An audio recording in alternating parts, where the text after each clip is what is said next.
आणि आता बातमी पंढरपूरमधून आहे। चंद्रभागेच्या पाणी पातळीत सध्या मोठी वाढ झाली आहे। ब्रिटिशकालीन दगडी पूल आणि मंदिरं सुद्धा पाण्याखाली गेली आहेत। तर उजनीतनं भीमा नदी पात्रात सध्या पाणी सोडल्यामुळे चंद्रभागेच्या पाणी पातळीत ही वाढ झाली आहे।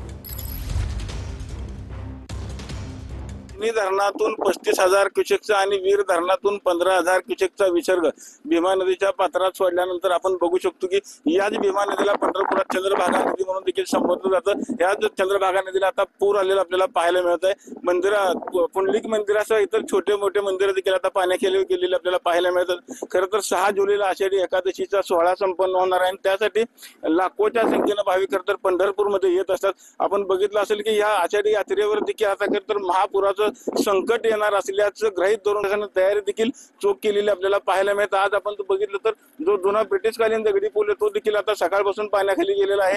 त्याचबरोबर मंदिरातली जी काही छोटी मोठी मंदिरं चंद्रभागेच्या पात्रात ते देखील पाण्याखाली गेले आपल्याला पाहायला मिळतात। एकंदरीतच भाविकांना खरं तर सुरक्षेसाठी प्रशासन आता तैनात झालेलं आपल्याला पाहायला मिळतं। नदी पात्रामध्ये खरं तर लाईफ गार्ड बोटी ज्या आहेत त्या देखील तैनात करण्यात आलेल्या आहेत। त्याचबरोबर जवळपास 20 ते 25 प्रशिक्षित खरं तर ट्रेनर देखील तैनात केलेला, जेणेकरून कुठल्याही भाविकाला खरं तर या पाण्यापासून धोका निर्माण होण्यासाठी ट्रेनर देखील नेमलेले आपल्याला पाहायला मिळतात। चंद्रभागेच्या पात्रातून कॅमेरामन जगदीश सर, रवी लवेकर, TV9 मराठी।